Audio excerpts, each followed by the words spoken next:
going to be making pumpkin spice cookies, and here are the ingredients that you're going to need. You're going to need cinnamon, baking soda, baking powder, 2 large eggs, vanilla, a half a cup of shortening or butter, but I'm choosing to use butter, a cup of pumpkin puree, and you need sugar and flour. You're going to preheat the oven to 350 degrees Fahrenheit. Okay, so first we're going to put the butter and the sugar and the 2 eggs.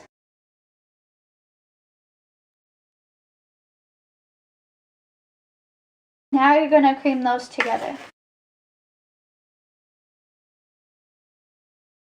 You're going to put in your cup of the pumpkin.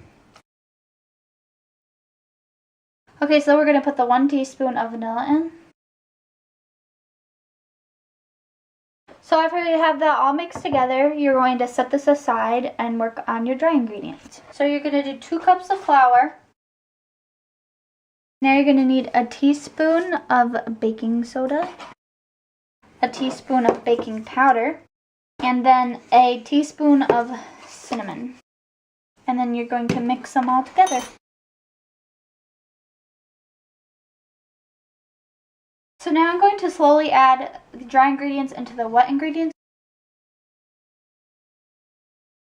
So this is what it should look like when all your ingredients are mixed together. And now we're going to just take a teaspoonful and just put it on the pan. You want them to be medium sized. We're making about 24 of them just plain, and then I decided that I want to make some of them with chocolate chips in them. I don't have like a designated amount. I'm just gonna put however many it looks good.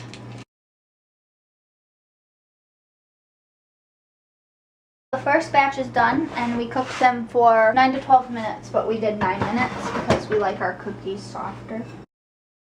And we're going to wait for them to cool just a little bit, and they'll cook a teeny bit more while they're still on there. And then we're going to put them on a cooling rack, and we're going to finish these up and put them in the oven. So I made pumpkin spice frosting for the cookies, and what I used was this Philadelphia pumpkin spice cream cheese. I used about 2/3 of the container. Then I just took a little bit of cinnamon and placed it in here. And then I took about a cup of powdered sugar and placed it in there as well. And 2 tablespoons of regular cream cheese. And then I just put food coloring in it to make it orange. And this is the consistency. It's kind of more of like a creamy glaze. And then half of the cookies have chocolate chips and half of them do not. So the ones that don't, I'm going to put just some crushed walnuts over top. So these are the finished product. These ones don't have chocolate chips in them, so I crushed up some walnuts and put them on top. And then the ones with chocolate chips don't have walnuts on them. So I think they turned out really good, they taste really good, and they're super thick and soft and fluffy.